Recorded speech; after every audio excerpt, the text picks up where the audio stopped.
Beast.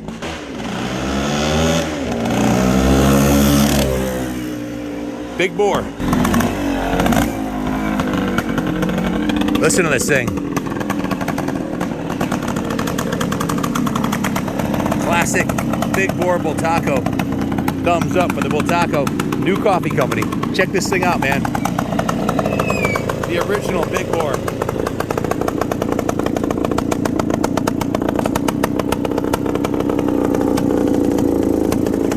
Motor's nice and quiet.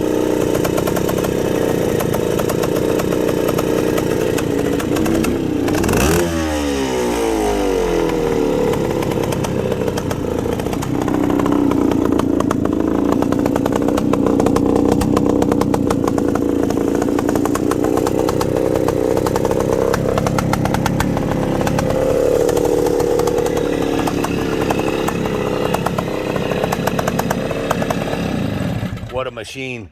Guys, we bought this from a collector out of Pennsylvania who had owned this bike for many, many moons and had done quite a bit of work to it. I've got a work order with about $2,000 worth of labor and parts that we put into it. But before I get into that, I'll tell you what he told me. He had obviously repainted the bike, polished all the chrome and aluminum on it. These fenders are actually NOS. He told me these are NOS, not reproductions, actual NOS Bultaco fenders, which are pretty much unobtainium at this point, and they are in remarkable condition. Some of the other cool components on this bike, the Bassani manufacturing exhaust. I've never seen a Bassani exhaust on a Bultaco ever, in fact. Just remarkable. The engine cases are polished beautifully. It's jetted a little rich. I didn't ask him, but I think a lot of people when they rebuild their bikes, they run it a little bit rich for the break-in period. You can see the engine was completely rebuilt and refinished.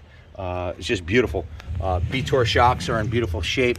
The Bultaco saddle looks like it just came out of the box. The graphics, the paint is on point.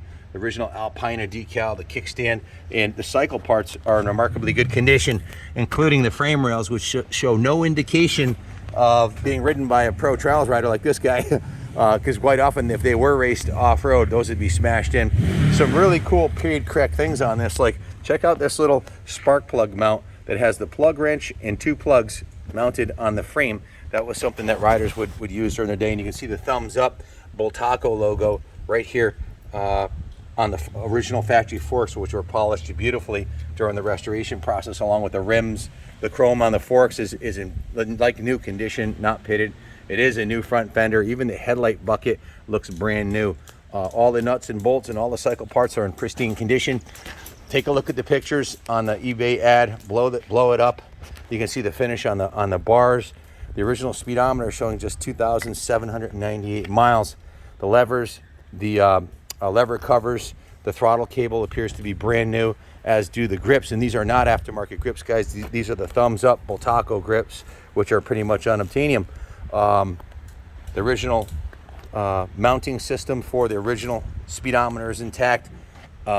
Just a beautiful piece. The cycle parts like the pegs and the brake are in remarkable condition. The chain adjuster, the polished aluminum brake stay, the sprocket, the chain's brand new, the sprocket's new. It's got brand new tires front and rear. Now guys, we run a professional shop here. If you bought a bike in that needed a restoration and you said, hey, I want every cycle part on this painted, polished, plated, or replaced with new NOS, well, you'd be looking at, well, drop off a $5,000 deposit and about a year with what it's going to cost, because it takes a long time to find all the parts for a classic like this.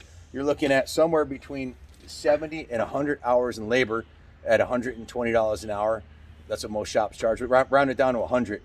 So, and round it up to in the middle, 85 hours labor at $100 an hour. You're looking at 85 restoration services.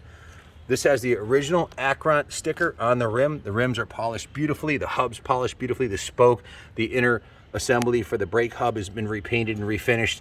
The correct Bultaco mud flap, the correct hardware is on the back of the NOS fender. That's an NOS mud guard. Like I said, the frame rails are in mint condition.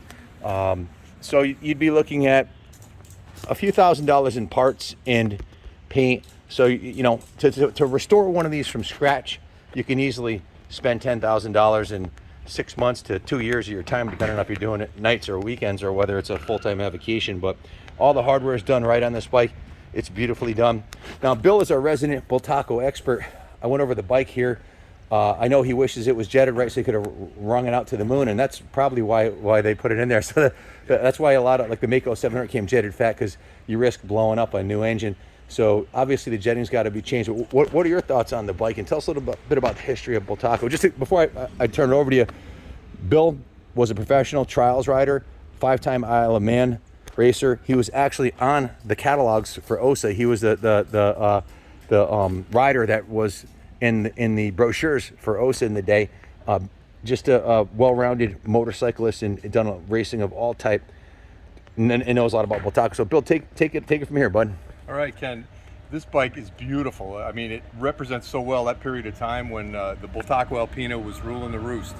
In New England, you couldn't find a better machine for enduro competition, and that's really what sorts out the bikes, of the period. Is the way they're set up. This bike is derived from the Sherpa T Trials bike, but it's got a longer swing arm. It's got different handling characteristics, different steering geometry here. The frame is slightly different from a Sherpa T, as well as the triple clamps. But the point is, it's derived from a trials bike. It's really good in the rocks. And in New England, if you have a bike that's good in the rocks in the woods, you've got a fast bike. And these bikes were contenders for the New England Enduro Championship. In fact, Ed Avery, one of the riders who rode for Bultaco back in the day, would take his Alpina and bring it to trials events and ride the expert sections with it, which was unheard of. So this exact bike he would compete at the pro expert level? Yeah, 350 Alpina, he would ride against the Sherpa T guys, and he did quite well with it. So it was remarkable. He was a remarkable rider, but the bike definitely has that pedigree of trials. And Bultaco has its roots in trials. Senior Francisco Bulto is the guy who invented the Bultaco. In fact, Bultaco is from his name Bulto, Bult, with Acco being part of his first name, Paco. So Bultaco is Bulto and Paco kind of mixed together. So that's where the name was derived. He thought enough of this bike that he named it after himself. And all the Bultacos have his name on it. And originally these bikes were made in his horse stalls at his horse farm. When he converted from horses to motorcycles, they were manufacturing bikes in horse stalls, and the old gals with the cotton dresses and the babushkas were working in the horse stalls building these bikes. And if you took an engine apart back in the 60s from a Bultaco, you might find horse shavings inside the engine, literally. But this one is, when they had gone into production in a massive facility where Bultacos were made. But they had humble beginnings, but they're like a lion. They could slay the big ones, these Bultacos, whether it was a road bike or a trail bike like this, an enduro bike, motocross, they were everywhere all the time. So, and today it's a remarkable bike. This one here is just second to none. Ken mentioned the frame rails. Underneath the frame rails and that screen underneath, if you drove near a stick or a rock back in the day, it would dent that in. It was just soft metal down there. And that was to protect the bottom of the engine, and this bike has not seen any abuse of any kind that I can detect anywhere. Bill, speaking of big ones, this is a massive cylinder for a two-stroke. It is anything above 300 I call a big bore. Was this one of the first big bore two-strokes from Bultaco? Yes, yeah, they had the MX, the Persang, that was a 370, I believe. This is a 325 originally, and I think it wound up being closer to 350 at this point in the Bultaco Alpina life. But again, this bike is a total head turner. Look at the foot pegs and the foot brake, the serrations here. I mean, these are not remade. This means this bike has had very little use. The original cycle parts, the rims, the bottom, all the parts that would indicate serious wear. There is none. Right. What is CE Moto and Alpina? Is there any meaning to that? I know it's a registered trademark made in Spain. Absolutely. Simoto was the American Bultaco importer in Schenectady, New York, and I believe in the West Coast as well. But Schenectady's offices were right near OSA, so they competed against one another back in the day, and they had their importer right next to one another, so they could probably spy on one another a little bit. I'm not really sure, but competition was high in those days. They were selling a lot of motorcycles that were used in the woods, and this is one of them. Alpina is, I think, Spanish for Alpine Guide. Wow. So that refers to the bike's ability to climb mountains. Wow. And, You know, they didn't do anything without a meaning. In fact, you pointed out, Ken, the thumbs up on the other fork. I don't see it on this one, but the thumbs up on the fork, Yep. that's Bultaco's trademark. But these are Bader forks, and just like the rear shocks, and Bader honored Bultaco by putting that thumbs up on their forks. Wow. So, There's a reason why we nicknamed Bill the Professor, and there you have it. wow. Yeah, too much useless information, but really, I like knowing all this stuff about these old bikes, and this is one of my favorites. I have a couple of Sherpa Ts myself, and they're definitely a real motorcycle, and not far off from the Alpina. If I could have an Alpina, I would as well. I would have this one. This one has been on display in the collector who restored it in his rec room. I have pictures, and it was in the rec room with some other vintage bikes. We purchased the whole collection. He was moving and downsizing, and you can see that's the extent of use it's had since the restoration. The tires still have the nubs on them. It's got maybe a couple miles on the tires. Billy, describe what this is right here, because this is something most modern motocrossers will never see. Well, this goes with this, and there should be a pipe back here. The swing arm is hollow, and you'd fill it up with oil here, and then there's a little drip, should be a little pipe coming down to the chain. So you drip a drop maybe every 5 minutes on the chain just to oil it as you're riding it, so it would help preserve the bike. That's just a neat little detail, and this is for a brake light switch that would mount on the rod itself. For the street legal version? Yeah, for the street legal version. Yep. So Bultaco really cared about, look at this Bultaco hardware. You know, they cared about it. They, you know, all over this bike are Bultaco nuts and bolts. It says Bultaco. I don't know if the camera's picking it up, but it says Bultaco right on there. Yeah, the grade of the bolt and the name of the manufacturer. It's remarkable. So they really cared. They wanted that thumbs up everywhere, and that. There's a guy who was proud of his product. He very, very proud of his product, and he was all over the world. In fact, he was, when he was still alive, a friend of ours, Bob Hogan, who was a Bultaco dealer back in the 70s, early 70s, and he remained a Bultaco dealer until today. The bike that's in the museum that won the Concours d'Elegance, what model is that? That's an OSA. That's an OSA. Yeah. Very similar style to this one. Yeah, it was an enduro model from this period. Again, Bultacos, I think form, fit, and finish. Even though I rode for OSA, Bultacos were a better motorcycle. They cared. But they weren't signing your paychecks at the time, they weren't so. signing my paychecks, so I had to go with what I had. Yeah. But you know, you can tell here on the bike, the rim. These are rim locks. These screws. The car drag racers will know what those are for.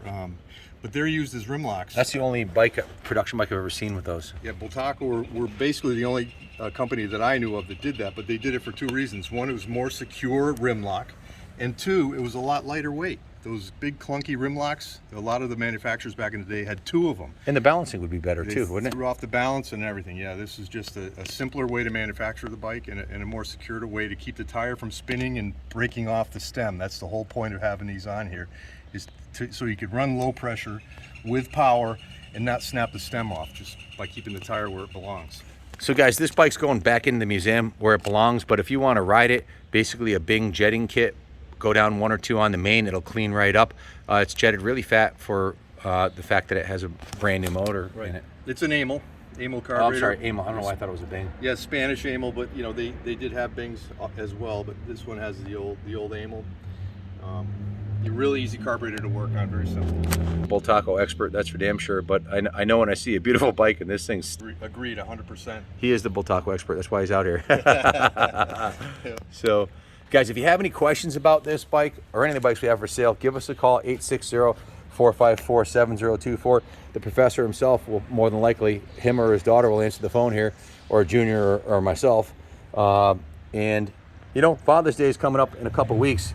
If you've been good all year long, I'm sure Mama wouldn't mind you buying a Bultaco for yourself. Or if you're a good kid and you want to buy your dad one, I can't think of a better present than this, to wake up Father's Day morning and see this on the front lawn, huh? Right on. Yeah. So it's, like I said, it's ready to display. It's ready. Change the jetting, and you can take this and race it at the national level, both in trials, like Billy mentioned, which I hadn't considered. And you could also probably motocross this at vintage, and also hair scrambles and enduros. I rode a trials competition a couple of weeks ago, and there was a Bultaco Alpina. They're competing with all of us. So after all these years, it's still a viable bike to do just about anything with. Well, Billy, thank you for your wisdom and the class on Bultaco history here that I think if you guys enjoyed I did, please hit the like and the subscribe button and click on the little bell and you'll get notifications when we do the next video. We got some more great ones coming down the pike. Thanks for watching, everybody, and as always, God bless America.